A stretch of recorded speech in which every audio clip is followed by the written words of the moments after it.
Super star Rajinikanth அவர்கள் துரந்தர் 2 திரைப்படம் பார்த்துட்டு நேற்றைய தினம் ஒரு பதிவு போட்டிருந்தாங்க. அந்த பதிவுக்கு வரவேற்பு ஒரு பக்கம் பயங்கரமாக இருக்குன்னா, சில பேர் என்ன சொன்னாலும் சூப்பர் ஸ்டார் பேசுகிறதுக்கு கதறுவாங்கள்ல, அதுமாதிரி ஒரு பக்கம் கதறிக்கிட்டு இருக்காங்க. சூப்பர் ஸ்டார் அது என்ன சொல்லியிருந்தாரு, அதுக்கு இந்த படத்தோட டேரக்டர் என்ன ரெஸ்பாண்ட் பண்ணியிருக்காங்கிறத ஃபஸ்ட்டு பார்த்துருவோம். Super star what a film, Dhurandhar 2, Aditya Dhar box office கா பாப், many congratulations to Ranveer and entire cast and crew, a must watch film for every Indian, Jai Hind அப்படின்னு சொல்லி பதிவு போட்டிருந்தாரு. இதுக்கு இந்த படத்தோடைய இயக்குனர் ஆதித்யா தார் என்ன சொல்லியிருக்காருன்னா, sir, we have all grown up measuring entertainment with just one benchmark, you making us whistle, laugh, cry and feel larger than life for decades and still doing it with the same swag and grace. That is pure magic. So for you to call Dhurandhar 2 a must watch feels like the biggest superstar moment of my life. It feels like a blessing from the very person who taught us all to dream bigger. Grateful beyond words, sir. This one is going straight to the heart.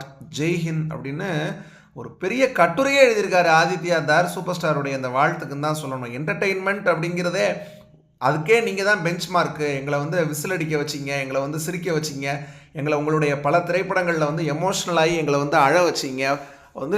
உங்களுடைய வாழ்த்து நேரடியாக என்னுடைய இதயத்துக்கு போகுது. Straight to the heart. இது biggest super star moment of my life அப்படி இப்படின்னு மனதார தன்னுடைய நன்றிகளை தெரிவிச்சிருக்கக்கூடிய ஆதித்யா தார் இப்படி தன்னுடைய இந்த வார்த்தைகள்லேயே வெளிப்படுத்தியிருக்காரு. சூப்பர் ஸ்டாருடைய வாழ்த்து தனக்கு எப்படிப்பட்ட ஒரு வாழ்த்தா, மிகப்பெரிய ஒரு அங்கீகாரமாக, எந்த அளவுக்கு ஆதித்யா தாருக்கும் சரி, இந்த படத்தில் நடித்த ரன்வீர் சிங் அவர்களிலிருந்து ஒட்டுமொத்த படக்குழுவுக்கும், அந்த துரந்தர் 2 படக்குழுவுக்குமே சூப்பர் ஸ்டாருடைய பாராட்டு எவ்வளோ பெரிய ஒரு வாழ்த்தாக அமைஞ்சிருக்கு அப்படிங்கிறத ஆதித்யா தார் அவர்கள் தெளிவாக சொல்லியிருக்காங்க. இந்த சூப்பர் ஸ்டாருடைய இந்த பதிவுக்கு பார்த்திங்கன்னா, இப்போ எக்ஸ் தளத்தில் 1,67,000க்கும் மேற்பட்ட லைக்ஸ் வந்திருக்கு. மில்லியன் கணக்கில் இந்த பதிவை பார்த்துருக்காங்க சமூக வலைதளங்கள் பயன்படுத்தக்கூடிய எல்லாரும்.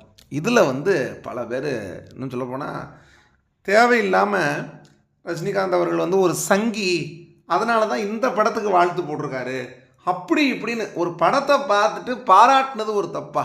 ஒரு படம் பார்த்துருக்காரு சூப்பர் ஸ்டார், இந்த படத்தை மட்டுமா பாராட்டியிருக்காரு? எவ்வளவோ படத்தை பாராட்டியிருக்காரு. எல்லா இயக்குநர்களுடைய படத்தையும் தான் சூப்பர் ஸ்டார் ரஜினிகாந்த் அவர்கள் பாராட்டிட்டு வர்றாரு. இந்த படத்தை தான் ஒரு பார்த்துட்டு பாராட்டுற மாதிரியும் வேறு எதையுமே அவர் பாராட்டாத மாதிரியும் இந்த படைப்பு இவருக்கு பிடிச்சிருக்கு. அதனால் இந்த படத்துடைய இயக்குனரையும் நடிகரையும் பாராட்டியிருக்காரு. மஸ்ட் வாட்ச் ஃபில்ம் அப்படின்னு சொல்லி போட்டிருக்காரு. இதில் என்ன தப்பு கண்டுபிடிச்சிட்டாங்கன்னு தெரில. ரஜினிகாந்த் அவர்கள் ஒரு சங்கி, அதனால தான் இந்த மாதிரி ஒரு சங்கி படத்துக்கு வாழ்த்து போட்டிருக்காரு அப்படி இப்படின்னு சமூக வலைதளங்களில் நிறைய கதறல்களை நம்ம பார்க்க முடியுது. சூப்பர் ஸ்டாரை பொறுத்த வரைக்கும் எப்போவுமே இந்த கதறல்கள்லாம் பார்த்துட்டு அவர் இதெல்லாம் கண்டுக்கிற நபர் கிடையாது. அதை அப்படியே கடந்து போகக்கூடியவர். அது மாதிரி இதையும் கடந்து போயிடுவார். நமக்கு என்ன சொல்ல தோணுதுன்னா, எதுக்கு உங்கள் டயத்தை நீங்கள் வேஸ்ட் பண்ணிகிட்டு இருக்கீங்க, வேறு ஏதாவது வேலையை பார்க்க வேண்டியது இந்த மாதிரி கதறதுக்கு அப்படி தான் நமக்கு சொல்ல தோணுது. எப்படியோ சூப்பர் ஸ்டாருடைய இந்த பதிவு சக்கப்போடு போட்டுட்ருக்கு சமூக வலைதளங்களில். நீங்கள் ஸ்க்ரீனில் பார்க்கலாம் அதை எவ்வளோ வியூஸ் வந்திருக்கு, லைக்ஸ் வந்திருக்குன்னு. உங்களுடைய கருத்துக்களை இதை பற்றி கீழே கமெண்ட் பண்ணுங்கள். நன்றி, வணக்கம்.